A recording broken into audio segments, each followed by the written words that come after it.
Okay, so good afternoon, everybody. My name is Nadav Davidovich. I'm from Ben-Gurion University, public health physician, here also representing ASPHER, the Association of Schools of Public Health at the European region. I'm an executive board member. I'll be leading this webinar together with Tom Fowler. He will present himself soon. So this is actually a joint venture, already the second webinar between IANPHI and ASPHER. So Tom, the floor is yours to give us some more context how we actually got here. Thank you very much, Nadav. As was said, I'm Tom Fowler. I am Deputy National Director of Health Protection and Screening Services in Public Health Wales. Where I work to Professor Meng Kaur, who unfortunately can't be here today because he is having to prepare for the UK COVID inquiry. However, Meng has asked me to say a few words about our journey here because Meng chairs one of the committees of IANPHI around pandemic preparedness, response and recovery. And in particular, I think one of the driving factors behind the objectives of the committee is that the COVID-19 pandemic showed that countries that were able to rely on coordination of public health through national public health institutes tended to better manage their pandemic. And so through the PPR committee, IANPHI is trying to leverage global infrastructure and tools to increase the capacities of NPHI's National Public Health Institutes for pandemic response, recovery and preparedness. The committee has been quite busy recently. It's launched a working group on a Pandemic Readiness Institute tool. It's identified as a priority the need for a focus on health inequalities within the pandemic and is looking at work in that particular space. It's engaged and run a session about how different national public health institutes can engage with the pandemic fund, and the list goes on.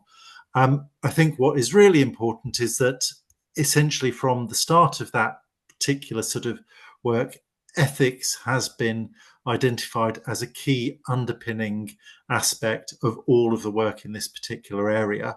And therefore, myself and Nadav have been asked to take forward doing a series of webinars to bring experience and knowledge and promote discussion to different colleagues jointly across this particular space. So that's how we've ended up here. As Nadav says, this is the second of two. The first one was focusing on sort of public health ethics. This is focusing on public health ethics and the importance of that in research and that within a public health response. But we felt it would be useful just to sort of summarize some of the sort of themes that came up from the last meeting. I should also flag that two of our speakers, unfortunately, have at the last minute been unable to join us for various sets of reasons, but we do still have two great speakers, so we're still really looking forward to the conversation, but we will take it forward and have hopefully more time for discussion. But with that, Nadav, if I could pass back to you to summarize some of the themes that came out of the previous session, just for those particularly who weren't there. Thank you so much.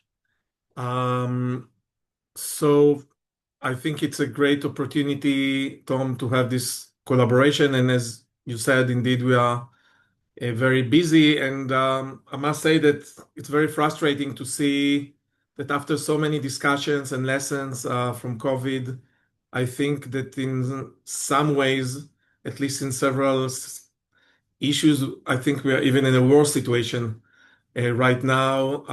Issues of trust, the question of where we're heading in terms of democracies, and investment in public health and the burnout also. These are very important issues. And what I want to bring here is some main lessons from our previous webinars, some other discussions. So public health ethics, it's not just some theoretical endeavor. It's a necessity, especially during pandemics.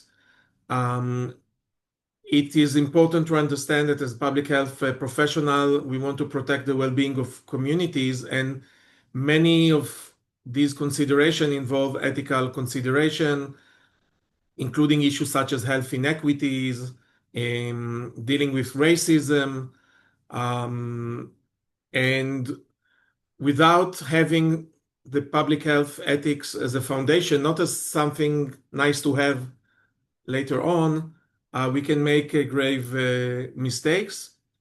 The second point is the need for better preparedness. We must have different data systems, and this is also related to many ethical questions, including, again, ensuring that responses are equitable and just. And we know that sometimes there are unintended consequences, or sometimes when we design interventions, we were not thinking thoroughly enough. Maybe not everybody that was supposed to be near the table was there. The third point is a question of the new normal, and I'm talking now here from Tel Aviv, and we really hope for peace. Peace is a determinant of health.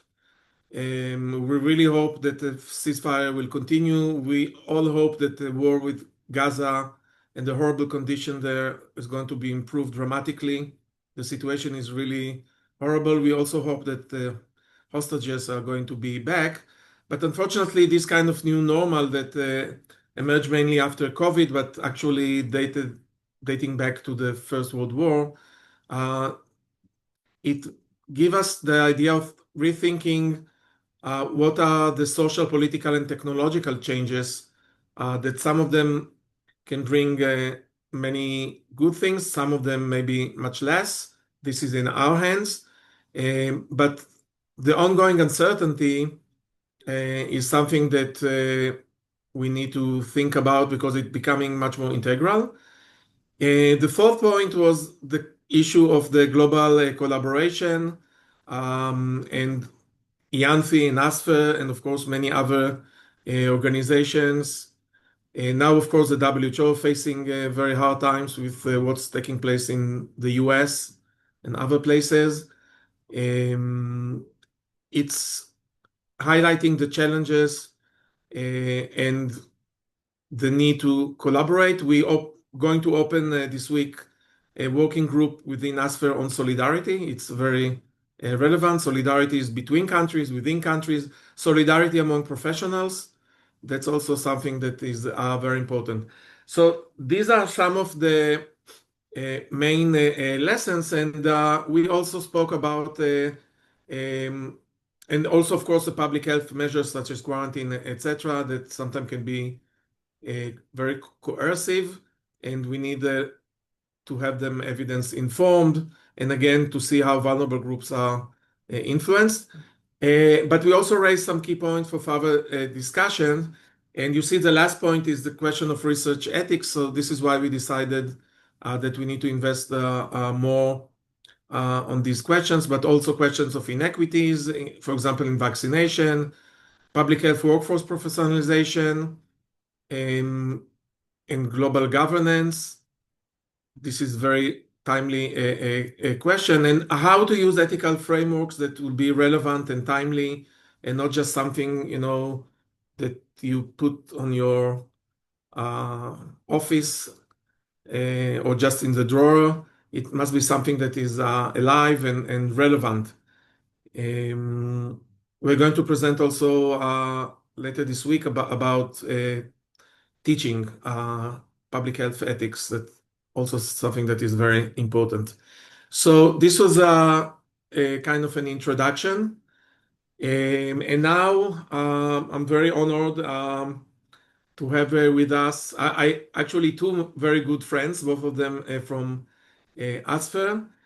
So Professor Enrique Lopez is from University of Lisbon, from NOVA.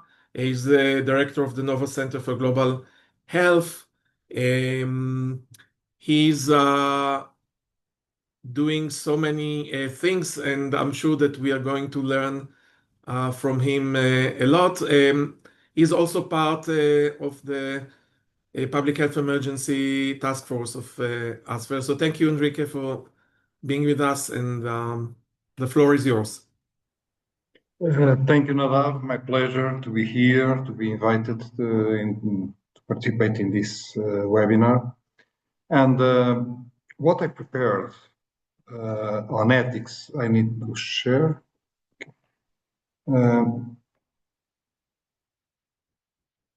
Can you see? Can you see my screen? Yes. Yes, we can. Yes, we can see. Okay. Yes. Great.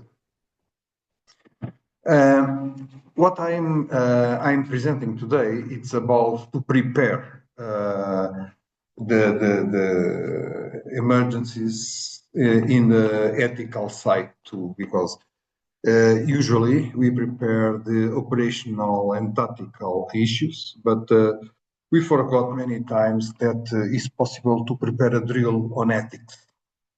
And these drills are very rare. As far as I know, the only university that have tactical drills on ethics is Poznan in Europe, and we must to prepare this dimension of emergencies preparation. And in what kind of situation could we train? Basically, the six main kind of emergencies: the pandemics and epidemics, natural disasters, and there are very different kinds of natural disasters that must to have a proper answer from public health. And usually, in many countries, not even one are prepared. Forced displacement, this is a great movement that is just beginning in the world. Wars, as we so currently know, the presence of war in many parts of the planet. Localized outbreaks as since 1906 is made, and a new wave that is the environmental crisis. Why should we prepare in advance the ethical dimension? Because, as you know, during an emergency, by definition, there are no time for reacting, for thinking. We must react promptly, and everything is made more or less in an automatic way. But in the previous moments, we should have results from ethic bodies. How should we act? And this consultancy to the ethical bodies are very tricky because different professions, and we have 800 professions inside healthcare services. Each one has a definition what is ethics and what are not, what is quality and what is not quality. For example, just under this concept of health quality, when we talk with physicians, they have one definition. When we talk with nurses, a very different definitions of working with quality. When we work with pharmacists, they have these own codes of ethics and quality of labor. And most of the professions don't have any ethical code. So putting together these different interpretations of ethics, what could be done and what could not be done, is absolutely critical. For example, I put here just some examples. Who should receive priority access to resources? And when I speak on resources, not necessarily healthcare emergency services. I speak on water access, on food access, on electricity access, etc., that in result guarantee the well-being and the quality of health services. How should we ensure the relative equity in this access to resources? What types of research should be prioritized for each of the populations groups? What should we avoid if not we are worsening existing asymmetries? Is very clear that during emergencies, more resources a person has, the more the consequences of the emergency. This is true for many things in life, but here, in the response of the emergency situation, is absolutely critical. So we should prepare with action plans, with the drills, these kind of situations, and we should put under discussion every point that could be identified as ethical complexities, and try to find compromise in order to safeguard. I put here some examples of critical points. For example, body manipulation. As you know, for different cultures, very different approaches are possible. For example, in breast cancer, for Western civilization, to show a breast to a professional is not a question. But when we have migrant population where this could have very complex matter, this should be prepared in advance. How should we guarantee hygiene and privacy? Another thing that is very different, more than different cultures in different ages.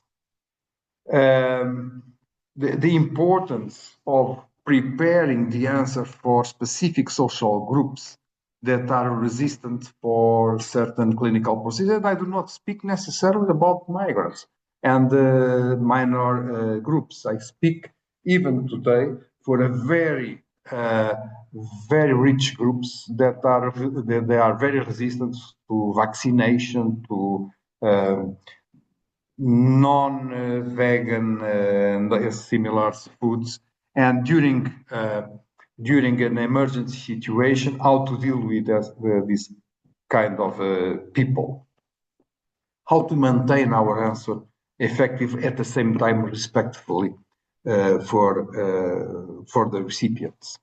And for making this is absolutely critical to listen to people, to listening field actors, in order to understand how the practice and routines can put the ethical difficulties, and how should we manage ethical values. To listen professional ethic bodies in order to arrange a compromise situation between different codes.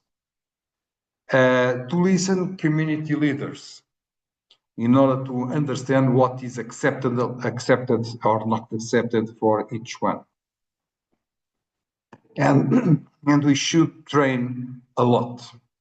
Train in terms of scholar training, curricula, namely, but on the field, to have drills about these ethical issues, to determine, and drills that could break in some point in order to identify in advance which are the ethical breaking points, and what types of challenges each profession will go to the front. Different emergencies types put two different situations based on the same question.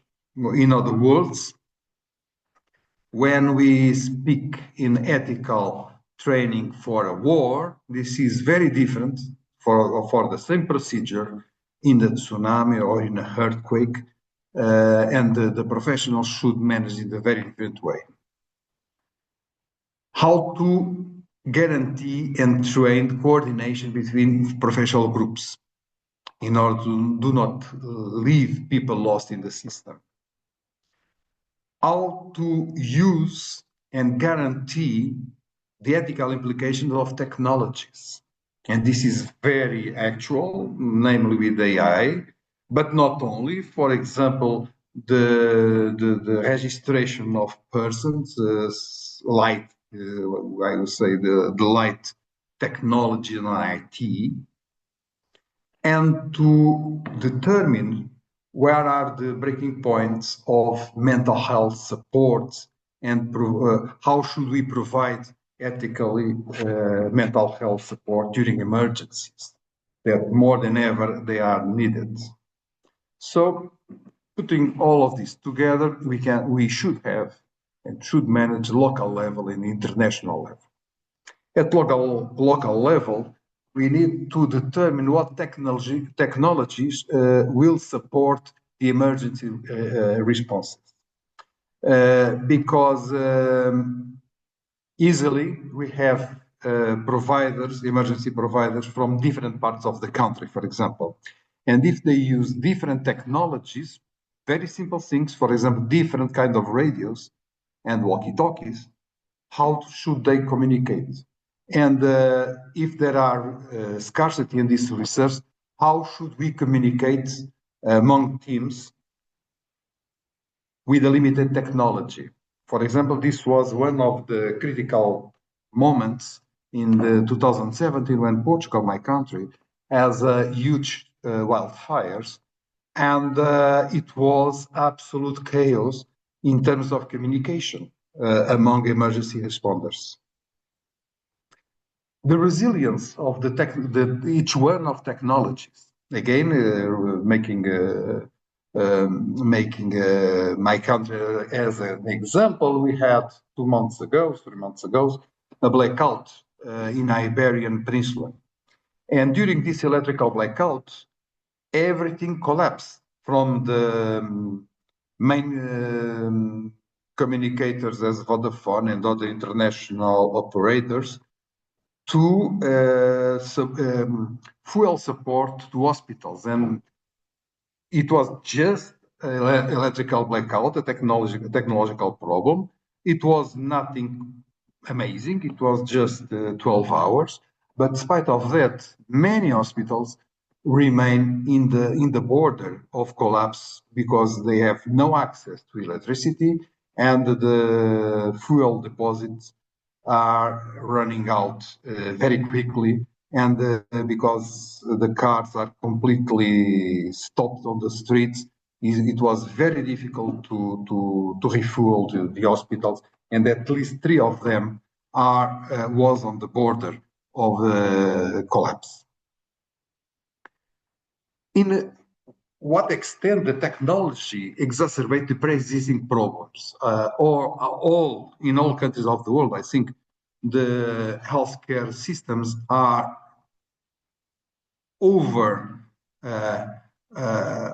working in overrun. People are in burnout in many professionals. How to put over this an emergency? This will go to exacerbate every kind of existing problems, namely the technology ones. And the use of new technologies can put different kinds of ethical problems, namely the difference of access. Again, the rich groups can access much more easier to this kind of technology for surpass the situation, what means that many persons do not have access to the same technology. At international level, we must ensure equitable access to resources. And many countries has amazing problems with resources, even without emergency situations. We must to have plans for combat disinformation. Again, just returning for the blackout, few minutes after the blackout began in Portugal, and I think in Spain it was the same thing, thousands of people accusing the Russians to be responsible, and it was created a climate completely mad, completely else, and this was disrupted in a few hours, but if maintained natural, the disinformation will go to right the situation, what is another threat that we must deal. Combat the authoritarianism that used to occur during emergencies. People accept much better authoritarianism during emergencies, but we should be present that the democracy do not end during the crisis. For, by the contrary, democratic solutions are much more safe during emergency than the authoritarianism. And another thing that people accept too much easier, that to receive any kind of health services despite to be dehumanized. And this an emergency could not justify the potential dehumanization of health services. So this is a set of conditions that I think could be a first step for discussion, and I'm available for any question that the colleagues here want to put. Thank you very much for this opportunity. Thank you so much, Enrique. Lots of food for thought and many questions that we raised at the beginning. So we'll keep the discussion and questions, Enrique, for the end, okay, for the two of you? Sure. And we're moving now to another good friend, also from the ASPHER Public Health Emergency Task Force, Professor Mahmoud Sheikh Hussein. And he's from the United Arab Emirates University, with previous degrees from Columbia University and from Texas, from the US. So, Mahmoud, the floor is yours. You are bringing another important issue, the case of the developing countries. Thank you. Thank you very much, Nadav, for your kind introduction, and I am happy to be part of the team today. They are highlighting the topic I wanted to share with you is the case of developing countries, challenge, principle, and recommendation. As we know, developing country has enormous burden of infection disease and is the most vulnerable countries. As we know, all those, the last 2 decades of pandemic outbreak mostly originated from developing countries. So this is the reason I choose this topic. So please, the next slide. So as we know, in my personal experience, research is a multidisciplinary approach, which is involve not only the clinician who is in bedside a hospital who diagnoses or laboratory who confirm the case, is not only the public health people, the one who receive the notification of the confirmed cases to infection disease, and after we confirm there is a real outbreak because the notification we receive is more than expected. So we have to go back to look the research, involve epidemiologists, involve biostatistician, involve the veterinary medicine. In my last experience, we have a tremendous collaboration with veterinary medicine doctors where most outbreaks are zoonotic diseases. So this is a collaborative approach between diverse expertise that we need to address this a complex issue in order to prevent and control. So it's a critical to understand the critical implication on this, because sometimes while we are assessing there is an outbreak, some of the researchers, they already propose to do research and get signed consent form, while the patient who is really seriously sick, he is not even understanding what we are talking to. So we need to get a consent form. So it is really critical to also raise those issues when it's really we can do a proper research when we confirm in the existence of the epidemic. So we need to balance the urgency, embedding ethical through the research process.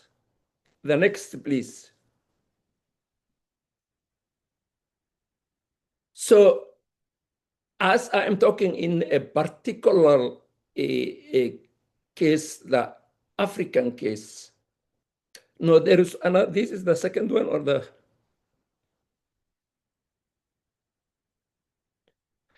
So as you can see, I think there was one slide that go. Yeah, this is what, you can go one slide before.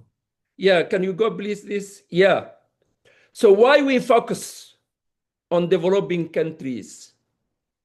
Because as we know, in the last 2 decades, all emergency, all outbreak, all pandemic originated from developing country, except swine flu, maybe from Mexico and United States.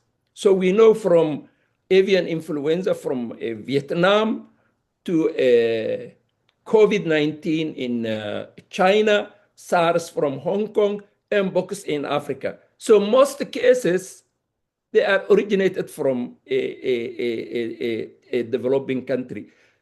Also, the latest one, while in the case of MERS, with the epicenter was in Saudi Arabia, one of the country affected was the United Arab Emirates. I was involved with the outbreak investigation. Qatar, Bahrain, all the 6 GCC countries, they were involved. But lately, the research shows like MERS was endemic. The cases of serology positive was found in Nigeria, in Egypt, in East Africa. So 30 years back. So means the African country, we didn't have enough research capability in a diagnosis and find those diseases. And lately, now there is some progress after the COVID-19. Some research published later on in Sub-Saharan Africa, we found there is over 100 public health emergency annually due to zoonotic diseases, which spill over from animal, from a wild animal to a human. Therefore, there is a limited for research due to the healthcare incapabilities, lack of vigorous research in ethics and regulation, also increase vulnerability, instability, cultural sensitivity, and political demand. So those are the issues we are detecting and outline why the research is not really at the standard of Western country because of those factors. The next slide, please. So again, this was published lately, recently. What is the question was, why are African researchers left behind in global scientific publication. And they outline there is only 1.5% in 2016 and 3.2. During the COVID was a similar 3 point. Why this is the reason? Because underfunded, lack of sustainable research in governance, resource accessibility issues. So those are the reason why there is so many outbreaks, so many pandemic in Africa, while there is no much research publication. Next, please. So the basic principle of ethics is everywhere the same, the Helsinki Declaration. But can we really apply in this country where there is no a proper funding for the research? There is a weak health infrastructure. So those are the things should be applied regardless whatever is the situation in Africa. Next slide, please. So the major ethical challenge is facing in developing country weak or under-resourced research ethics committee for research publication. Inadequate informed consent, as I said, patient they might not understand while the researcher they want to do a sign consent form while the patient is really in hospital or is confused or he doesn't understand. Poor data sharing, lack of transparency with information, and also absence of the guidelines related to the research ethics. The next slide, please. So this is the case of the monkeypox. As we know, still now, lately, initially the monkeypox, the epicenter was a Democratic Republic of Congo. But lately, in the last couple of weeks, the disease is in West Africa, in Sierra Leone. And most cases now is the deprived people, like people who are stigmatized, the people who were not having access. And this is the reason why now the disease is emerging in Sierra Leone and moving from a rural to a urban and vice versa. And also, still they are mentioning the wild animal. Maybe again, the spillover is coming back in this area because what's happening is there was no proper control while this outbreak was in a Democratic Republic of Congo. There is no connectivity in African continent. As you know, Africa is more than 54 countries, but there is no collaboration. There is no collaboration in research, and there is no border control. So many issues related with this spread of monkeypox, Ebola virus, Lassa fever, all those diseases are still. And also another issue is the delay of the outbreak detection because of the poor communication and the information sharing among in African country. The next slide, please. So I found a very interesting article on the Asians. And this was a top researcher from Taiwan, Korea, and Japan. When they realized that this issue we are talking like not interconnectivities, they are connecting because they said we have same cultural, same practice, same. So let us put an outline in research. They found that the research controlled by government has a lot of issues. There is no compliance, and there is a low initiative for institutions to promote research. So these are what they are trying now to push to produce a high quality research with Israeli community involved, community healthcare workers. So I think African, they should apply the similar what they are doing this Asian country, Taiwan and Korea and Japan. The next slide, please. So what is the recommendation? The recommendation is to strengthen research ethics committee. Basically, the research committee is really, they don't have a clear guidelines. There is no, the standard we believe, the Western style, where the Helsinki Declaration. So we need to have a strength research ethics.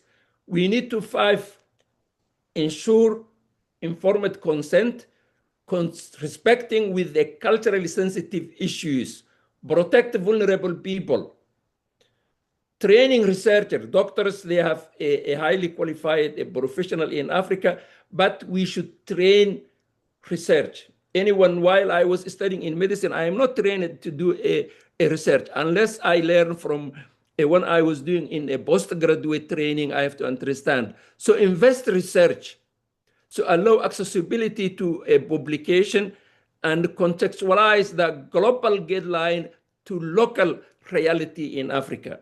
The next slide, please. So this is the reason I try to share this. Now the good news, Africa is, after the COVID-19, they are doing progress. Number one, they started to apply the universal, what they call universal health coverage.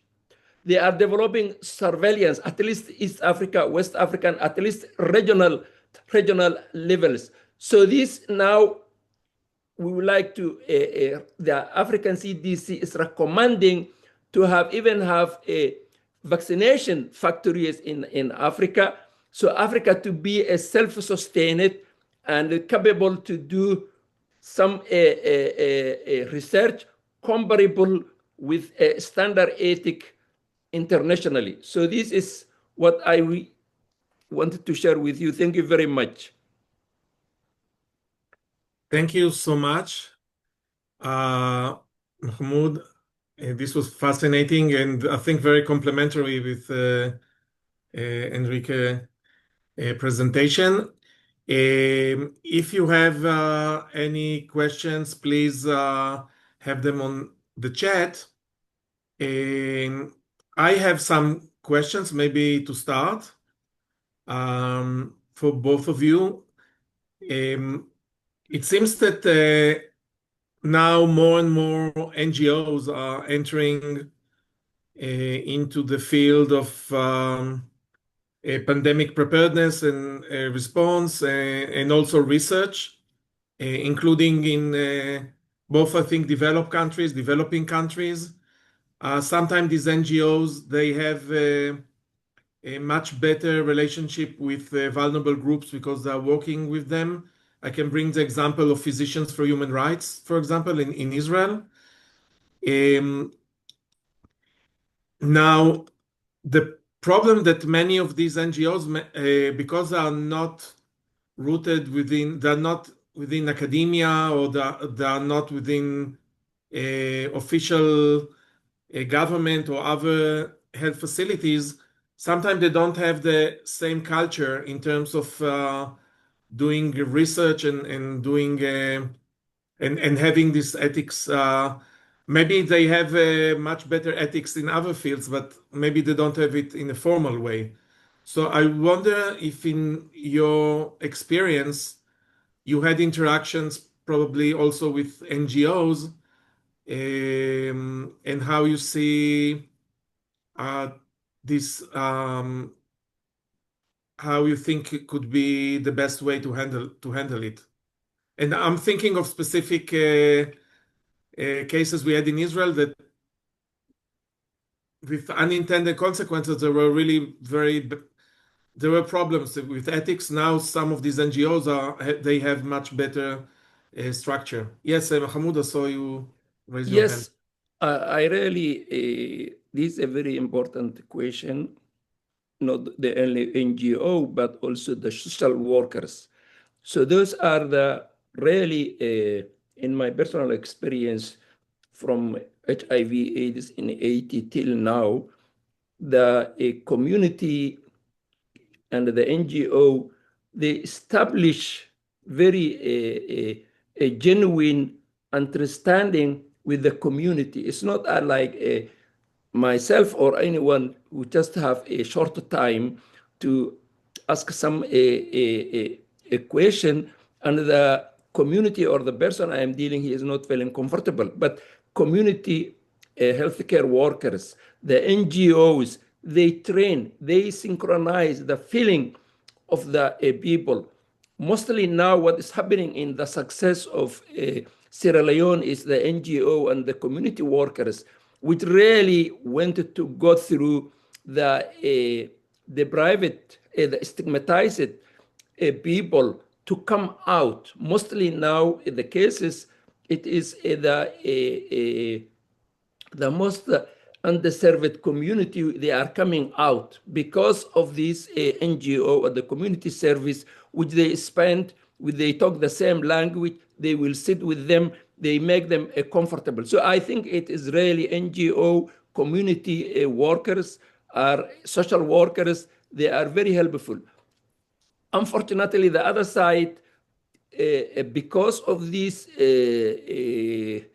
Googling or something, some other family, some of the member of the family goes and already looks about what is the sign and symptoms of monkeypox, what is this, what is this. So again, those are again is very challenging in this dealing with the, such kind of people, and I think is helpful also to educate the community to make them understand the importance of now what's happening in Sierra Leone. The people, they say, oh, why I have to go to the hospital? Because I am not, there's no treatment. Because they see online or say there is no treatment, there is nothing. But when they will go to the hospital, at least they go symptomatic treatment to see the patient dehydrated, they will put the IV. So there is a lot of challenge with the new technology, with the Google, but the NGO and the community health workers, they are very efficient. Thank you very much.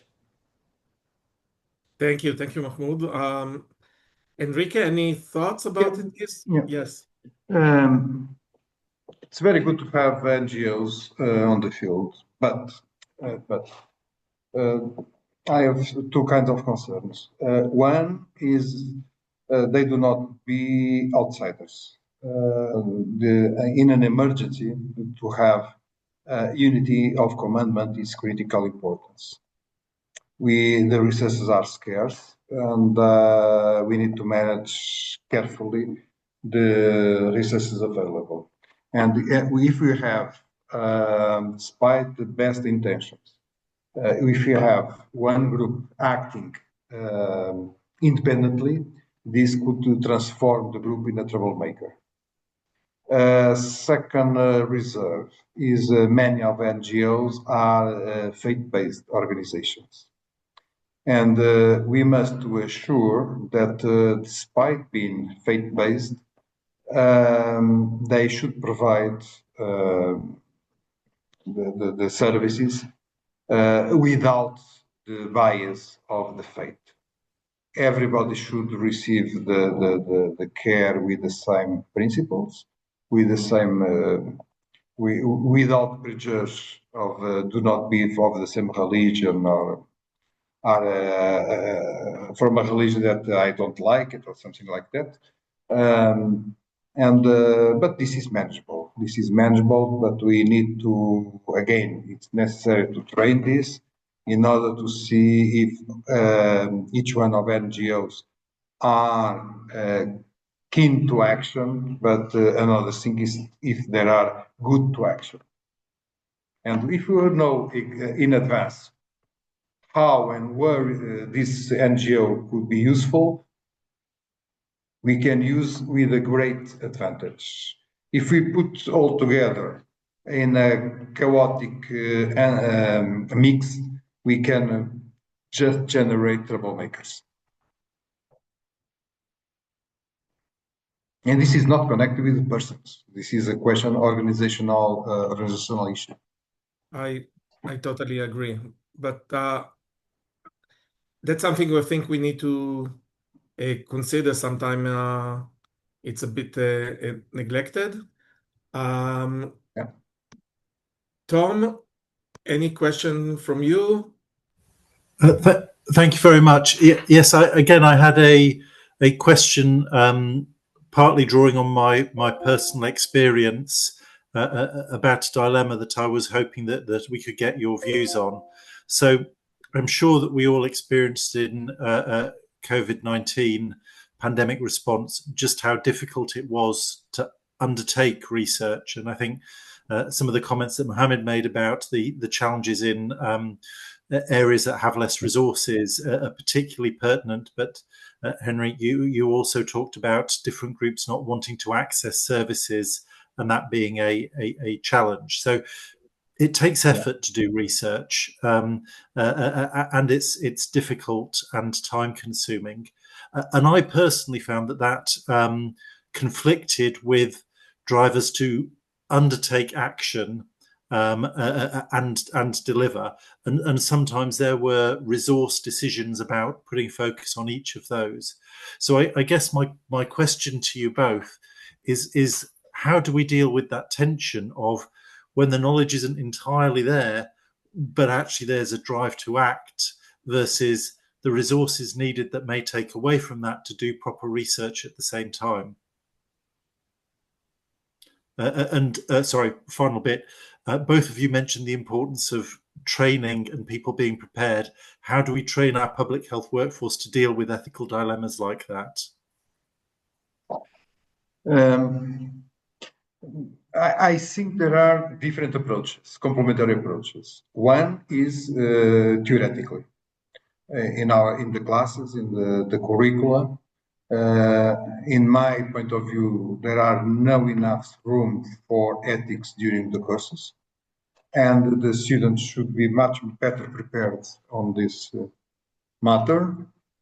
If you talk with many public health students and other professionals related with emergencies, and if you ask what kind of materials do you study, how many of the classical authors do you study, probably is none.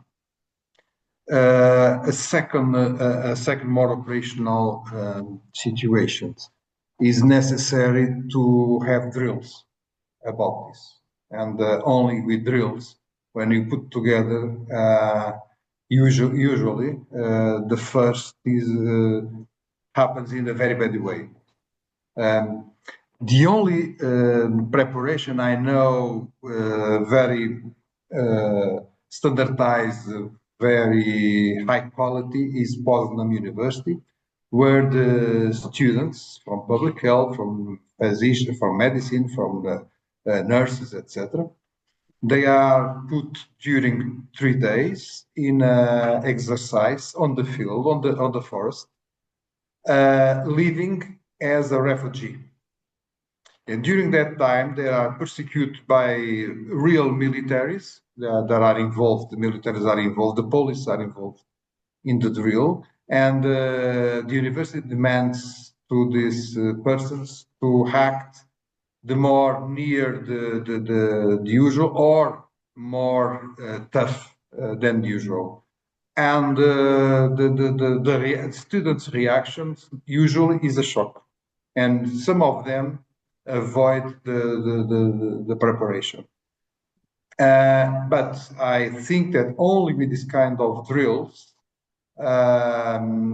being drills on the forest as the Poznans make, or in simulation rooms where we can put different groups working on the simulation of the emergency, we go to find where we break.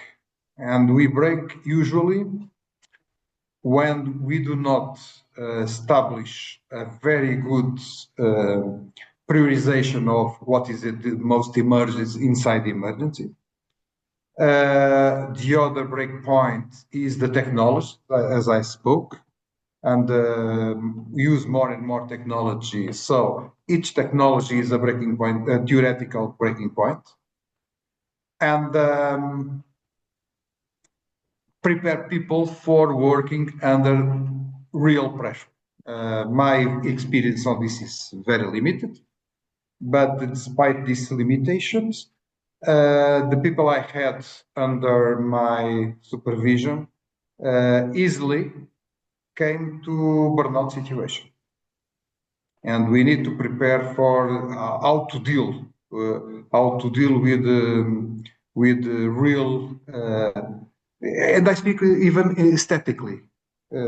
Many of us already worked in emergency, and it's enough to see a real bad traffic accident for seeing very graphic scenes.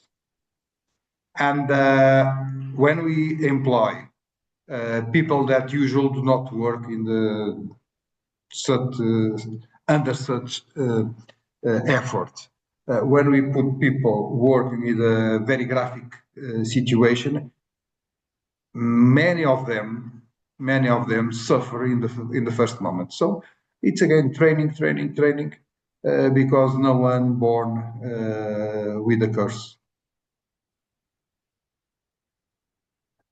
It's a kind of long life learning.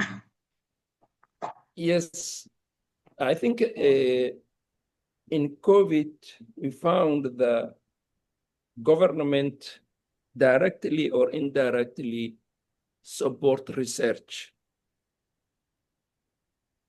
However, there is some politic on the international health regulation. You might not really find or publish whatever it is there, but the government is directly and indirectly involved in research. Also, the academician, the universities, I am talking about in Middle East, in GCC. Now, lately, there is a fund, grant to do research in human. I had like a grant for in collaboration with veterinary medicine. We involved like a Crimea Congo hemorrhagic fever. We involved the MERS, the Q fever. So we have undergoing research collaboration with the veterinary, agriculture, a Ministry of Health, with the government support. So we have a grant. We do this. So in the context of this collaboration, we are unable to find a fund and publish our publication. However, sometimes there is, as I mentioned, the international health regulation. We might not have a freely to publish what is your find. There are some kind of not censorship, but some kind of in line with the international health regulation. So still, yes, there is a possibility of grant, and there is especially in not only in academic, but the Ministry of Health, the agriculture, the government. So they are funding after this COVID-19. Thank you very much. Yeah, I fully support the Mohammed point of view. We don't have research enough. Far from that. Far from that. We don't have research enough about how went the many emergency situations that people need to react, and we have no data. Basically, no data. Basically, no debate, because there are no data, and we have no debate, and very few publications on the subject. And being honest, any of us, when involved in an emergency, spent lots of time thinking about research and how should I collect that. If this is not prepared in advance, I'm going to think about how should I collect data for future research. No, probably I am overwhelmed of the decision making, overwhelming of people speak loudly. I need this, I need that, and we react much more than proact. And So it's not possible during the emergencies to think clear and properly about this. And we need to make this in advance and to analyze what happens and what failed. And lots of things failed. We need to have more conscious about what we made.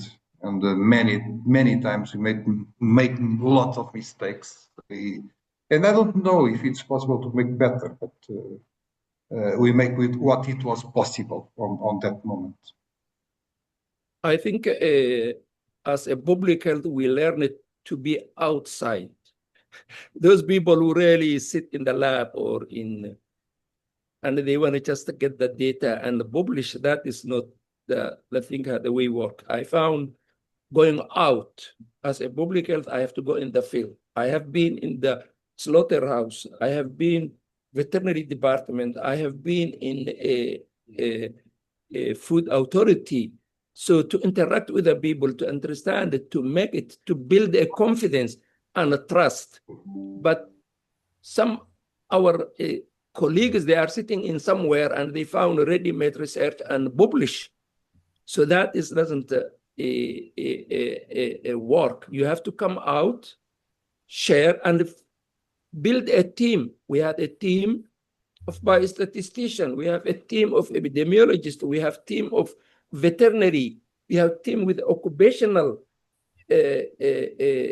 specialists. We have a team of environment. So we have everybody. We give time to contribute and to do this kind. But sitting only and thinking to publish a journal of high impact factor, that doesn't work.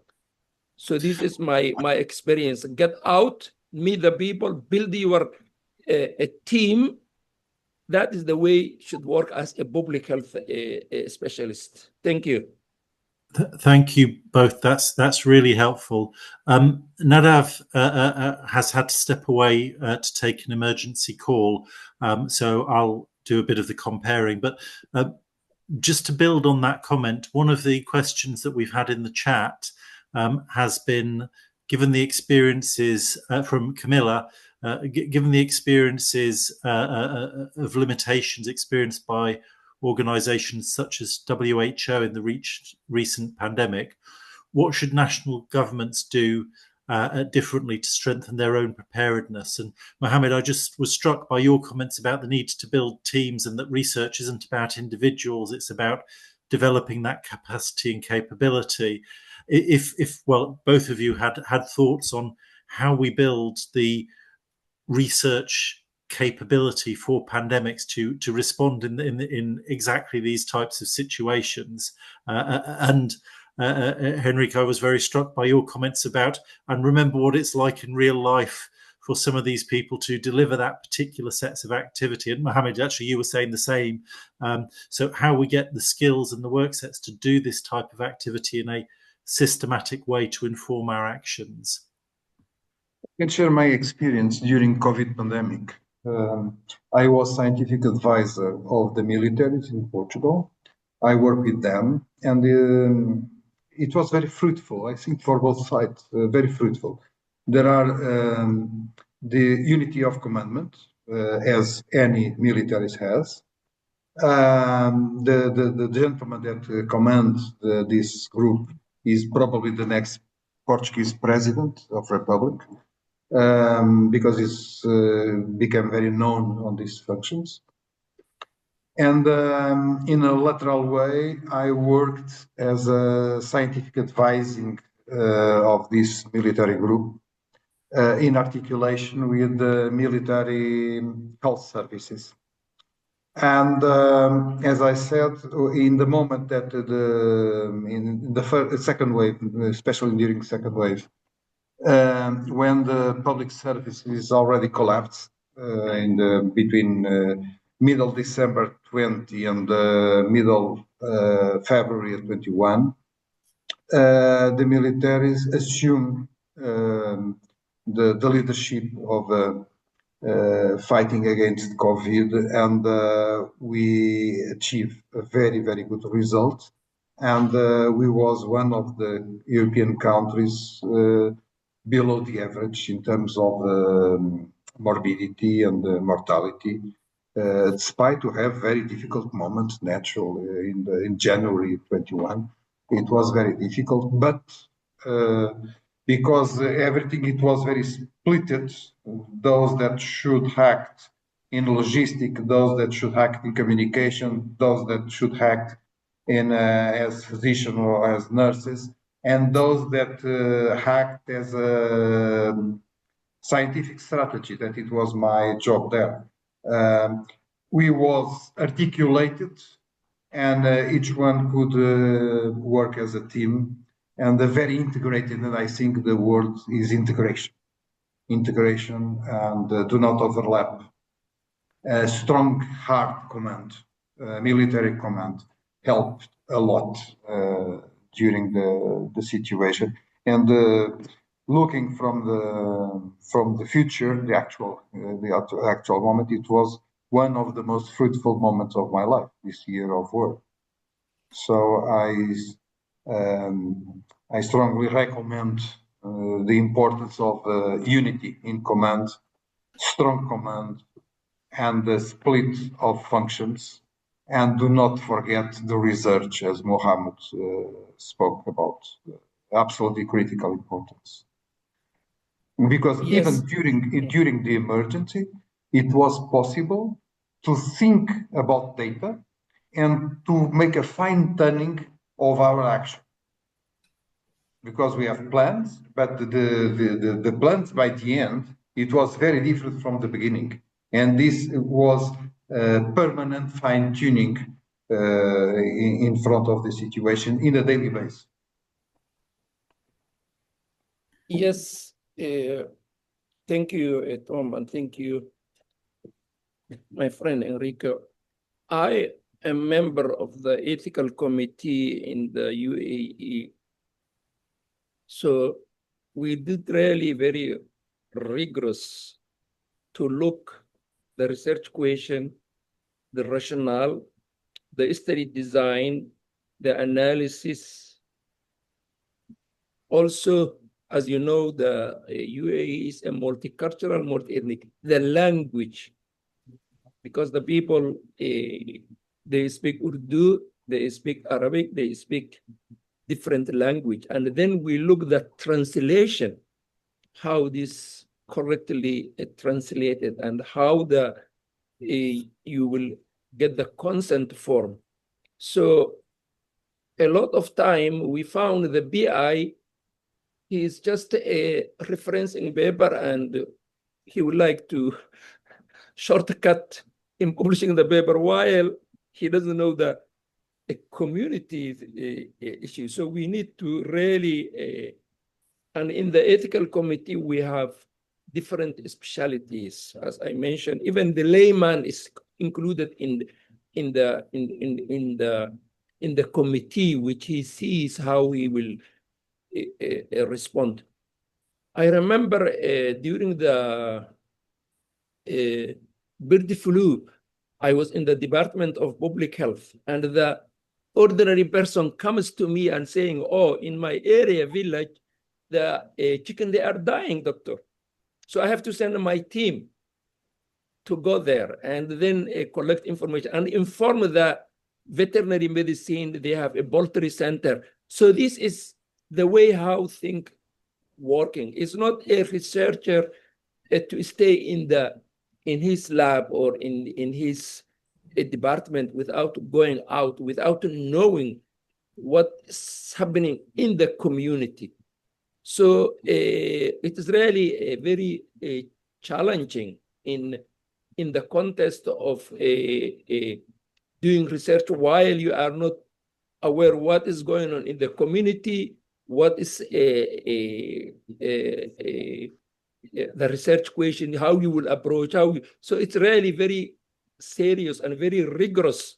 A committee, we will not easily approve the ethical to do this approval, the research, unless the rationale, the country, the impact will have in the community, and all those questions, they have to respond.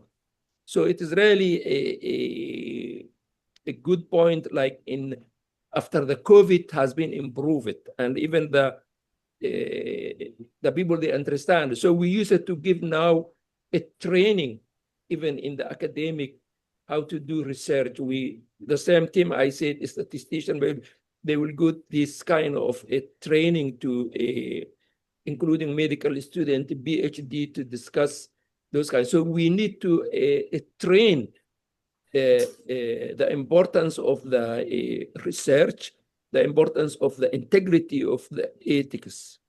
So it's really very serious issues. Thank you very much.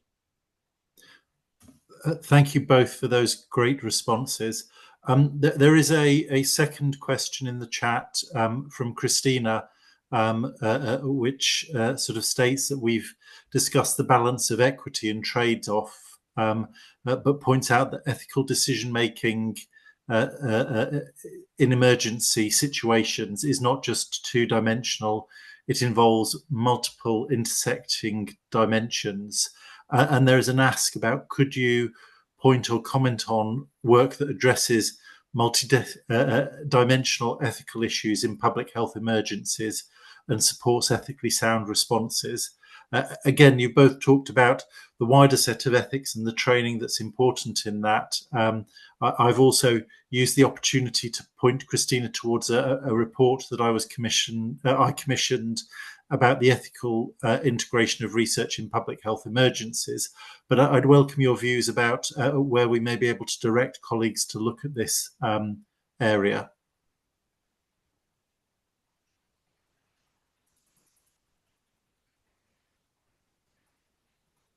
I think as I know, in developing country, we cannot think the style of the research in Western countries, because you have a lot of what they call academic freedom. You have access to a fund in a different resource.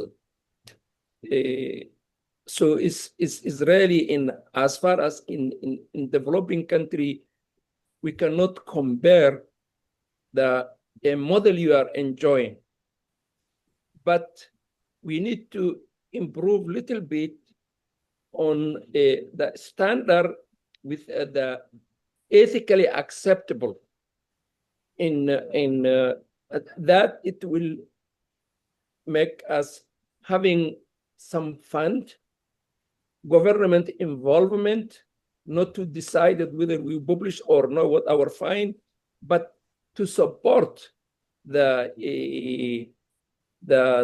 funding of doing the research, the academic also, as we have, I think in the GCC country, we are better off comparing with other part of Africa, because the other part of Africa, the issue is a funding. Mostly they rely of the international multilateral collaboration. I know some, like for example, in Kenya, they have a medical research, something that they get funded from the UK, from a different institution. The same thing is happening in North Africa, like Algeria, Tunisia. They get some fund from Pasteur University, from outside.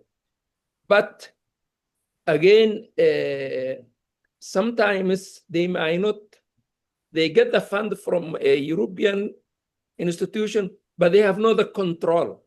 What is the sensitivity of the community, what the issues. So again, there should be a balance. When you are giving, you have equal partnership. You are coming outside, you are giving a fund, then you have everything. No, that's not the way it should be. Should be in contest with the understanding the cultural sensitivity involving, and then practicing in the field. So that is the way how you could develop at least in a sufficient, ethically correct way. That should be. Thank you. Thank you very much, Mohammed. Henry, do you have any comment? When we discuss ethics, our discussion is under Western eyes. Let me remember an experience in a hospital, Simão, that is the central hospital of Guinea-Bissau. And we want to make a research there because due public health actions, all wells are contaminated in that country. Because during 50 years, Western public health guys said, people, you should have latrines. And they make latrines, but they make the latrines near the well of the population. And 98% of the wells in Guinea-Bissau are contaminated with fecal bacteria. And we want to, in 2008, we want to make a research. And we have full of good intentions. And the first contact with the Simão Hospital, it was they have no medicines. And no, in other words, the family of the patients should buy in the black market the medicines prescribed in the hospital. All employees of the hospital has more than 6 months salary delayed. They have no sheets in the beds. They have no food in the hospital. So when we speak in emergency, we should understand that the sense of emergency is different from country to country. And in reality, in Guinea-Bissau on that time, the big governmental crisis, the emergency is a daily based situation. And naturally, we do not make anything good. And we transform our intention of research on wells contamination into research on oral kids oral epidemiology, and we made what it's possible to make. So these discussions are absolutely critical importance. We should train, we should prepare our students, but at the same time, we should maintain our feet on the land and understand that this discussion make all sense, maybe 50-20% of the people in the world. And we need to understand the meaning of the concepts and the meaning of emergency, the meaning of ethical action, the meaning of healthcare providing. Means very different things in the very different countries. Another project that I had, it was another failure. This one much bigger failure. It was in Pasacaballos, in Colombia, a small town near Cartagena de las Indias, 10 kilometers from the city. That is a population where almost every man are involved in drug traffic. And the basics of food in kids between 5 and 12 years old are sweets. And we intend to make a simple study. It was a master's thesis based on the growing of the kids, the lifestyle inventory, etc., etc. And it was a complete failure. Complete. Because the natural acceptance of the fathers, usually a mother has in average 18 to 20 years, 3-4 kids with that age. The father drug trafficker. And the study do not make sense for them because this is life. And the students must go only with the very simple clothes and a pen and a paper, not computers, because it's not safe for that. So we should have this discussion and should put this discussion in the mouth of the world. But at the same time, we should have the notion that we live in the bubble, the Western bubble. And outside this Western bubble, many things are different. And we should be enough humble for understanding that we should listen to this other reality that means 80% of the world. Thank you very much, Henrik. I think we're coming towards the end of our time, and I think that there are a number of themes that have come out from both of your work around preparedness training, but real life experience and delivering research to make a real impact. In my own area of research, I've done a number, but in the area of genomics, there are real challenges now because the focus of where the research has been done has been, as you've said, Henrik and Mohammed, both of you, has been on white Western societies, which meant that important findings have occurred, but that the applicability of that to the wider world is at times questioned, and therefore people have potentially missed out on benefits. More importantly, I think, or sorry, not more importantly, but as well, by focusing on just that particular subset, we've missed out on wider insights that could have helped everyone. So I wonder if I could ask you both to summarize any final thoughts, but any particular insights that you may have about how we can ensure that everybody can benefit from research by being enabled to participate, given the challenges that you've raised across the whole of the spectrum of society in a pandemic response. I can begin. To reinforce a lot the scientific and technical preparation of the future professionals. Much more rich curriculum, much more exigent in the ethical dimension, and the link between research and ethics. Usual ethics is something that we should fulfill for receiving green light from the Ethical Commission, and should not be that. Should be something that is integrated in the full process of research. And for this is necessary to be much better prepared in ethical terms. The PIs, the senior investigators, the other senior researchers. The full team should be theoretically prepared for dealing with the concepts. And the organization should concept the ethics as one of the bases of the work, and not something that should be very proper to have. And to train because as we saw today, lots of things are very different on the field than when we discuss in the academia. Mohammed. Thank you. I think infection disease remain a major, great challenge in developing country, which causes high morbidity and high mortality.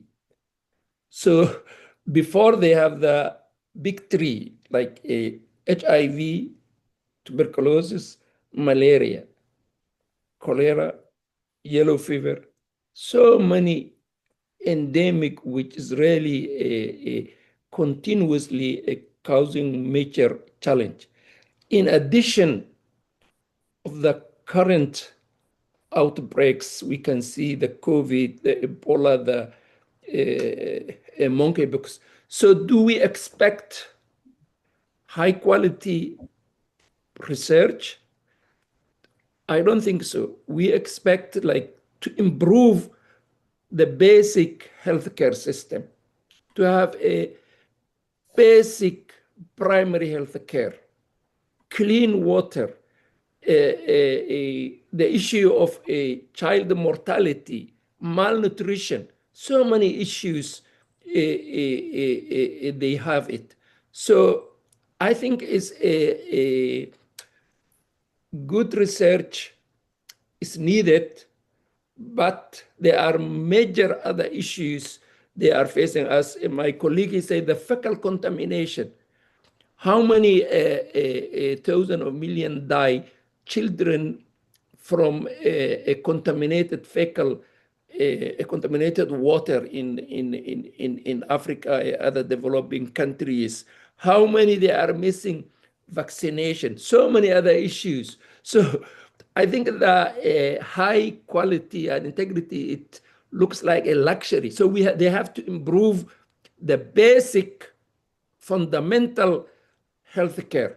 First, they still, again, another issue is as in the Ottawa Health Charge, they mentioned the basic requirement is bees, shelter, food, good quality. All those fundamental things are missing in that area. So I think despite of this, yes, there is improvement. I was reading like in sub-Saharan Africa, they started to establish surveillance, genomic surveillance for after the COVID-19. Despite all these challenges, they are researchers, they are fighting. Despite of these, they are genuine NGO, they are a genuine academic Western university they are helping. So I think it's a long way to have really the expected high quality of research in developing country. Thank you. Well, thank you both. I would just like to say what a fascinating discussion that has been, and really for me personally, a real education in issues that, to be honest, I'm not exposed to enough, and as a public health person I should be. So I hugely appreciated the conversation and the insights that you have given. I would just like to thank you both again on behalf of myself and Nadav, IANPHI and ASPHER, and also to thank our participants for their interesting questions and engagement. So thank you, everyone. I hope you all have a wonderful rest of the day, and it is really appreciated. So goodbye all, and have a good time. Thank you very much for the invitation. Bye-bye. Thank you very much.